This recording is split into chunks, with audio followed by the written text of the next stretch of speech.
बिस्मिल्लाह अस्सलाम वालेकुम। अच्छा दोस्तों, आज का जो हमारा टॉपिक है, जो कि हम ज़्यादा कोशिश करते हैं कि सेल के हवाले से। सेल हमने बताया कि दुनिया का सबसे मुश्किल तरीन काम है किसी से पूछा जाए तो। और अगर किसी को आ जाए सेल करनी, तो दुनिया का सबसे आसान तरीन काम बन सकता है। हम में से हर बंदा जिसको जो आता है वो कोशिश करेगा वो दूसरे बंदे को बताए, ताकि उससे उसको फ़ायदा हासिल हो। तो पहला जो काम सेल के हवाले से किया जाएगा कि वो राइट टाइम, राइट मैसेज और राइट पर्सन, ये तीन चीजें होंगी। हमने तीन चीजें डिस्कस की हैं, दोबारा रिपीट करते हैं। राइट टाइम, राइट मैसेज और राइट पर्सन।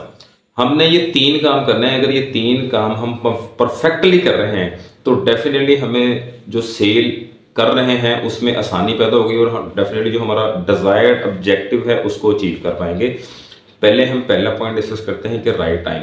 तो फॉर एग्जांपल हम किसी मेडिसिन कंपनी में और किसी डॉक्टर को मिलने जा रहे हैं, और वो डॉक्टर 2 बजे मिलता है, और अगर हम 12 बजे जाकर उसको मिल रहे हैं तो हमने अटेंडेंट को कह दिया, उसने हमें मिलवा भी दिया।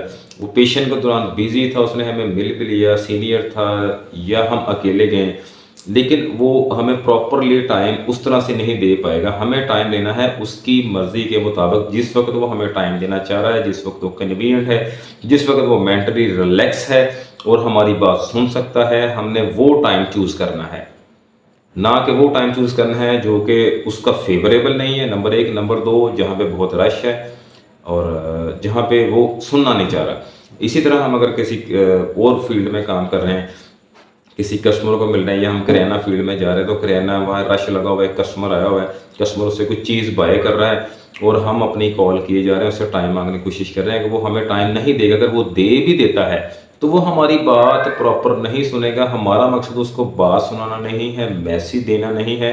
हमारा मकसद उसको कुछ चीज़, प्रोडक्ट सेल करके आना है। जब वो हमारी बात ही कंसंट्रेशन से नहीं सुन रहा तो वो हमसे क्या खरीदेगा, खुद सोचें आप लोग।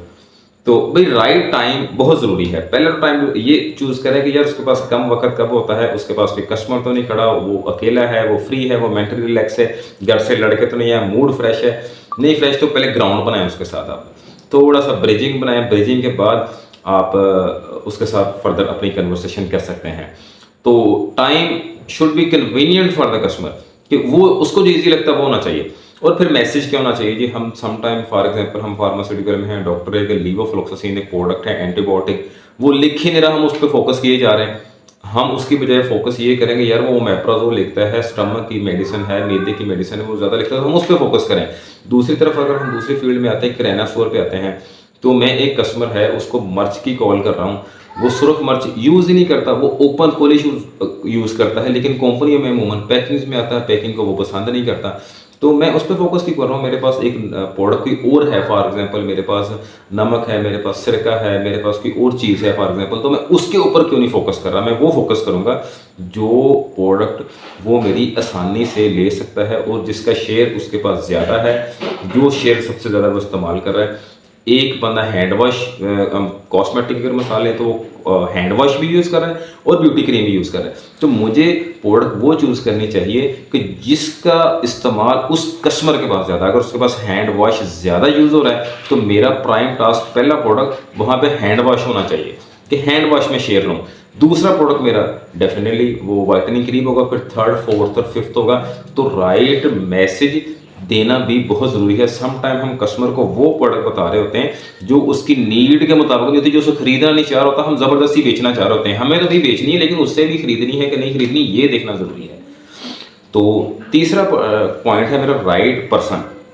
राइट पर्सन, समटाइम हम किसी फील्ड में जाते हैं तो डिसीजन मेकर जो होता है, जो बंदा काम, जिसके पास पैसे हैं और वो चीज़ खरीद सकता है, ये हमारा कस्टमर होगा।